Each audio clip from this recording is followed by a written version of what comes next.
mardi matin, l'ancien président de la République, Nicolas Sarkozy, va être incarcéré à la prison de la Santé. Alors, est-ce que vous serez mardi matin dans le 16e arrondissement pour soutenir l'ancien président de la République? C'est un appel qui a été lancé par ses fils qui appellent à venir le soutenir. Certainement pas. Je serai moi-même à l'Assemblée, notamment à la conférence des présidents et en réunion de groupes parlementaires. Et je veux dire que je trouve ça particulièrement indécent de voir celles et ceux qui ne cessent de hurler au laxisme de la justice ne pas accepter une décision de justice qui concerne effectivement un ancien président de la République avec des faits, et je sais que ça a été suivi sur cette antenne, qui sont à la fois avérés et graves. Et donc, je crois que c'est un signe que, eh bien, dans notre pays, la justice doit faire son travail, que les gens soient puissants ou faibles, et ceux qui font la différence entre les deux sont, je crois, extrêmement indignes à ce moment. Qu'est-ce que vous pensez de cet appel lancé par deux de ses fils à venir le soutenir? Ils disent que c'est pas une remise en cause de la justice, que c'est pas une vengeance, que c'est une façon pour ceux qui l'ont soutenu justement de venir l'accompagner.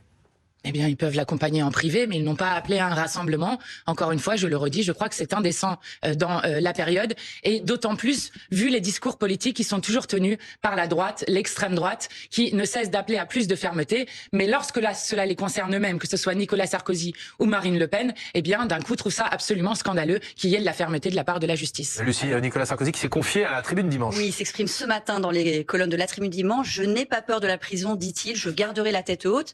Alors, vous n'êtes évidemment pas proche de Nicolas Sarkozy, mais est-ce que vous lui reconnaissez une certaine forme de combativité?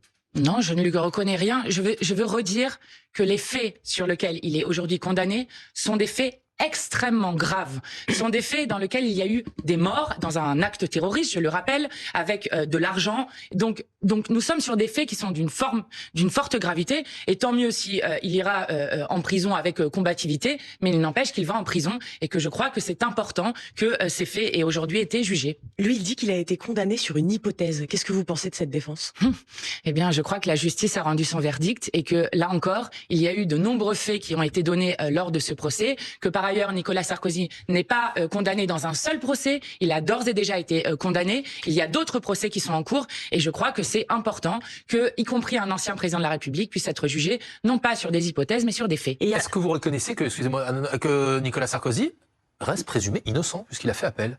Eh bien, très bien, il fera appel, mais en attendant... Il a fait appel, hein? Oui, mais il fait appel, il n'y a aucun souci, mais le cours de la justice suivra son cours, mais en attendant, la décision qui a été prise, c'est qu'il soit en prison en attendant son appel, et donc il restera en prison tant que l'appel ne sera pas fait. Vous, ça ne vous choque pas que Nicolas Sarkozy ou tout autre justiciable qui est donc présumé innocent aux yeux de la justice comme il n'a pas fait appel, aille déjà purger une partie de sa peine en prison alors qu'il est présumé innocent? Mais Nicolas Sarkozy ou un autre justiciable? Mais écoutez, à ce moment-là, discutons de ce qu'il y a dans la justice. Nous avons un programme justice que chacun peut regarder et examiner, mais je le redis, il n'est pas possible que, parce qu'il est ancien président de la République, il puisse y avoir des traitements de faveur, et donc... Je le redis, la justice a fait son travail. Maintenant, il s'agit que la procédure suive son cours jusqu'au bout. Mais encore une fois, je trouve ça particulièrement indigne que ces mêmes gens qui ne cessent d'appeler à la fermeté contre tout le monde dans ce pays, eh bien, se lamentent lorsqu'il s'agit de leur propre cas personnel. Ce qu'on évoquait, c'est la question de l'exécution provisoire. Vous seriez favorable à la remettre en cause? Mais nous l'avons déjà dit, nous ne sommes pas favorables à l'exécution provisoire parce que nous voulons qu'il puisse aller au bout du procès, aller jusqu'au bout des appels pour pouvoir ensuite avoir une condamnation définitive. Mais je vais vous dire, si c'est comme Madame Le Pen... Demain, si vous êtes majoritaire à l'Assemblée... Non, mais juste, demain, si vous êtes majoritaire à l'Assemblée nationale, ou si Jean-Luc Mélenchon est président de la République, vous supprimerez l'exécution provisoire. Demain, si nous sommes majoritaires à l'Assemblée nationale, nous commencerons par donner des moyens à la justice, nous commencerons à redonner des moyens à la police judiciaire pour pouvoir faire son travail correctement, et nous poserons effectivement la question de l'exécution provisoire. Mais je vais vous dire, parce que cette question s'est déjà posée à l'Assemblée nationale. Elle s'est posée avec la niche de l'UDR, vous savez, les alliés ciotistes du RN, qui le posaient uniquement sur le cas de Madame Le Pen. Nous avons voté contre, nous ne sommes pas d'accord pour qu'on change les règles selon ce qui arrive à tel ou tel puissant qui ont détourné de l'argent public, ce qui est reproché à Madame Le Pen.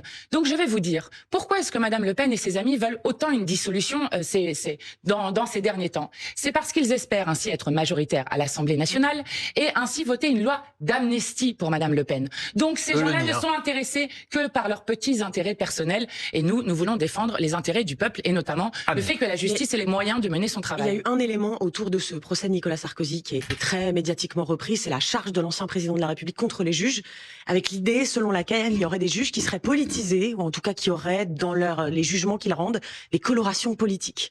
Est-ce que vous avez compris cette charge? Est-ce que vous la reprenez à votre compte? Est-ce que, oui ou non, il y a des juges en France qui sont politiques? Alors, je ne suis pas d'accord avec le fait. Il peut y avoir, et nous l'avons dénoncé à de nombreuses reprises, une instrumentalisation à la fois de la police et de la justice par un pouvoir politique. Cela arrive, c'est ce qu'on appelle par exemple lawfare. Dans ce cadre-là, ce n'est pas du tout ce que nous voyons. Et je veux dire que les propos de Nicolas Sarkozy reprennent ceux qui avaient été tenus, par exemple, et moi je suis fière que mon mouvement politique n'ait jamais participé à cela, qui avait été tenu par les syndicats de police qui, je le rappelle à l'époque, manifestaient devant l'Assemblée nationale avec l'ensemble du spectre politique qui avait expliqué que le problème de ce pays, c'était la justice au moment où l'Assemblée était justement en train de débattre sur un texte sur la justice. Nous ne sommes pas d'accord avec le fait qu'on remette en cause ainsi l'impartialité, la neutralité de la justice. Et donc la question qui est posée, c'est comment est-ce qu'on renforce justement... Et les juges menacés, vous l'avez vu? Mais oui, mais bien sûr. Mais vous avez des juges menacés à la fois dans le cadre du procès de Nicolas Sarkozy, dans le cas aussi, je le rappelle, du procès de Madame Le Pen, qui montre bien que ces gens-là sont anti-républicains. Voilà ce qui se passe. Et donc nous voulons à la fois renforcer les moyens et renforcer l'impartialité. Donc il ne faut pas menacer évidemment les juges et il ne faut pas menacer la police. Mais qu'est-ce que vous voulez? Non, c'est une question. C'est une question. Et qui a menacé la police? On se rappelle d'une séquence forte de Jean-Luc Mélenchon devant le siège du parti qui avait dit « La République, c'est moi » et certains policiers avaient dit « C'était une remise en cause de notre autorité ». Non mais d'accord, mais est-ce que quelqu'un a menacé de mort des policiers chez nous? Non. Voilà, donc j'aimerais juste qu'on remette les choses à leur place. Ensuite, il y a des faits qui est que nous critiquons le fait que la police n'est plus un service public au service de la population et que la police, avec des actes de certains qui restent impunis, notamment le fait que la France soit championne d'Europe du nombre de morts pour refus d'obtempérer et par arme à feu, eh bien, soit un problème de police républicaine. Cela n'a rien à voir avec le fait de menacer de mort des juges. Pour vous, aujourd'hui, la police n'est plus républicaine?